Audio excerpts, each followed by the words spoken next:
that short period of time, seeing government officials, spending time with the victims, and really showing them love and affection. We believe it is important as we go back to Washington to emphasize the crucialness of more military assistance through training and intelligence. We can only suggest, but we believe that is a way to collaborate. And I'm very glad to say that joined with Congressman Stockman, that we have broke through asking the government of Nigeria to establish a victims fund for those girls who are still lost, for their families who have nothing. It's very hard for Americans to understand that no Social Security, no Medicare, no Medicaid, and so there's no victims compensation fund. So when a family is devastated, when the husband is killed dead, what you have is nothing. I'm going to let the congressman put his eloquence to it, but both of us saw a woman whose husband was decapitated in her presence. His head lay there, his body, and then they took and slit her throat and her arm and left her for dead. She was with us. She could not hardly speak, but she was evidence. No money, wasn't no lawsuits, no nothing. The compensation of her husband, who was a police officer in the traditional tribal way, went to his family. His mother, not to this woman who is there with nothing. So we are encouraging this Victims Fund to be established. We're going to press forward for the Victims Fund to be established. We think we made a very important impression and mark on the government and our government and on the victims. But most of all, Houstonians should understand that our mission was to recognize the threat that Boko Haram creates for this city, for this state, and for this nation. Let us not be silent on the terrorist activities of Boko Haram. Congressman Stockman is a senior member of the Foreign Affairs Committee. He's previously served on the Science Committee and represents NASA, but has a passion for the continent of Africa with long years of service in conflict areas where he has brought reason and concern. And that is the same reason and concern that he evidenced on this congressional mission, humanitarian mission for this crisis that is now existing in Nigeria with Boko Haram. Sheila won't tell you this, but I will. This trip wouldn't have happened if it wasn't for the passion, the drive, and the concern by Congresswoman Sheila Jackson. And some of you sit there and tell me, well, this was just a fun time to you guys to go on a trip. It was not a fun time to go on a trip. In fact, many of you standing near me probably think I need a bath. It was a trip in which we took time out where we could have been here with our families. We could have been anywhere, but you know what? This trip was valuable. And Houston needs to know that it was valuable to them, because when you look back on this day, there are going to be more people saying, why weren't more people on that delegation? Why more people speaking out? The seeds of terrorism start many miles away from here. And it germinates and grows, and then one day you're going to look back and say, where were we? Why were we so silent? We could have nipped it out when it was a small. My father once said, I cut down 1,000 trees in 1 hour. I said, how'd you do that? He said, I used a lawnmower. Dissolving a problem when it's small is much easier than when it becomes large. And some of you say, we got important things here in Houston. We don't have to carry it out there.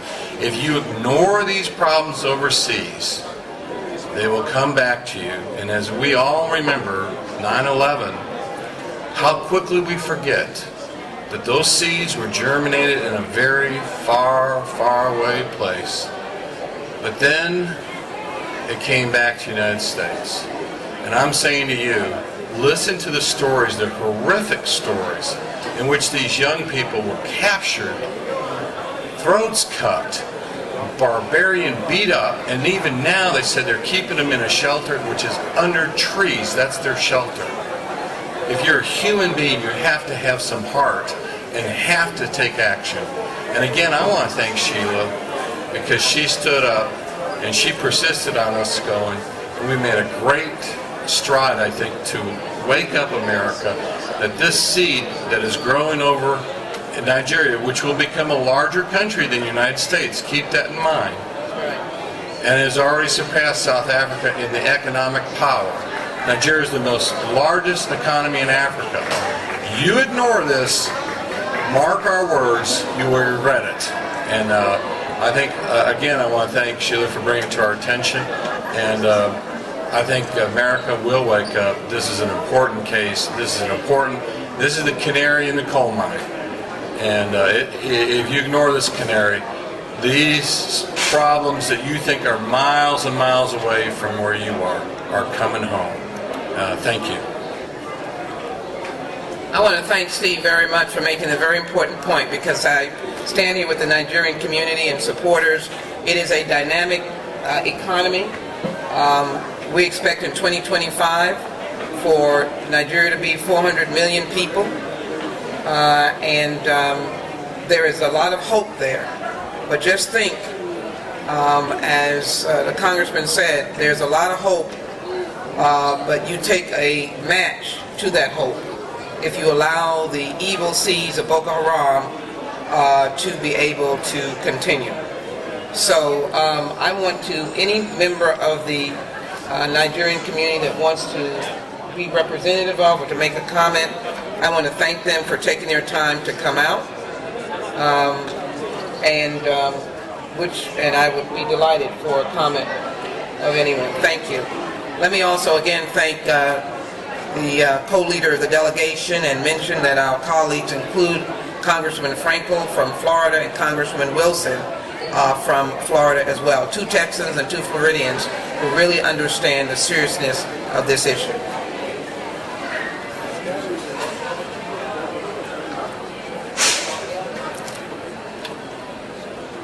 Thank you so very much, Congresswoman. My name is Reverend Daniel Imo. I'm from Nigeria, and we just want to thank the delegation that went to Nigeria in search of a solution to this inhuman operation. The Nigerian community in Houston, we are all out. We condemn in no small terms the barbaric activities by Boko Haram, and we are willing to support any endeavor to bring all this crime to a stop. Nigerians should have the freedom to go to school. They should have the freedom to enjoy a good education, security, and all the benefits of democracy. And our democracy is growing, our economy is growing, everything about Nigeria is growing, and we do not want anything that will truncate the effort by law-abiding citizens of our country. Thank you so very much. We thank the President of the United States of America, President Obama, and all his effort in making sure that we find a solution and we get an answer. And I thank again Congressman Sheila, and as many as traveled with you. Thank you so very much. In coming days, we are willing to continue to work with you to see how we can move forward. Thank you so very much, and God bless you. Anybody else want to comment? Probably should step down. Yes, I'm fine over here. My name is Ahmad Love, and I'm the President-elect of the Mayor's Council for International Trade and Development for Africa. And I want to thank Her Excellency, the Congresswoman, and her distinguished delegation for taking time, for being passionate to go to Nigeria, to go to the source, the core of the problem in our country. I'm from Nigeria, and to really drive this home, I have 2 little ones. They're 5 years old, they're girls. I cannot imagine my life without them. I cannot imagine my world without them. And to have so many girls taken away from their families is disheartening.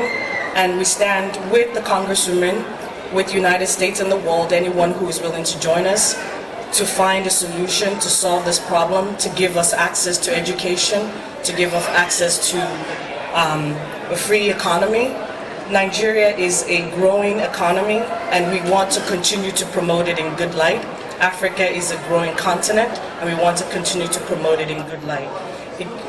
I'm grateful for the opportunity, and we want to make sure that everything, these girls are found and found safely and swiftly.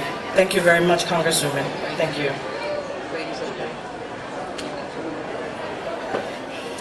Hello, my name is Terry Stringer, and I am the president of the American Association of Blacks in Energy. I am also concerned, and we as an organization are concerned, because Nigeria is like our sister country in all that it has to do with energy. We certainly do not want to see this type of terrorist activity to hamper the good relations and the opportunities that are being afforded both to Nigerians and to African Americans. And so I urge all of the African Americans as well as the Houston community to take a look and see what we can do to make sure that these girls are returned home safely, that the Boko Haram that their teeth are taken away, and that we can do all that we can to make sure that economic prosperity goes both ways across the oceans, and that we can all benefit from the growth and prosperity that is happening both in Africa and here in the United States. Thank you.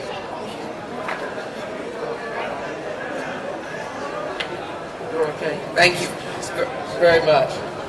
We want to make sure that as the governor comes, we welcome him, we see his family there, and we thank them for their visit here to Houston.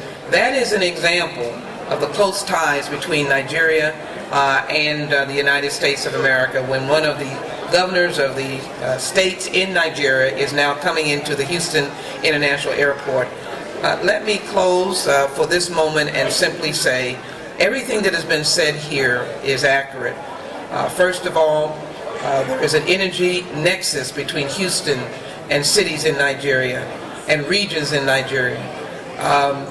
Hundreds upon hundreds, maybe thousands of Americans travel back and forth to Nigeria every year, and Nigerians come to the United States, and Nigerian Americans go back home and come back. Boko Haram is a larger problem than one might imagine today. Our mission was to bring light to that problem, but it also was to emphasize the plight of children. 10 million children not in school, the largest in the world, and the violence against children. Boys shot dead, killed in front of their families, men killed, emirs killed, some Muslims killed, Christians killed. We must, as a world family, bring attention. Our mission will be to emphasize a collaborative effort to prepare our Nigerian military to make the appropriate decisions on behalf of these girls and the law enforcement, and to bring the girls back safely and securely, but begin to introduce an economic agenda for the North so that people can get back and that the Boko Haram can be marginalized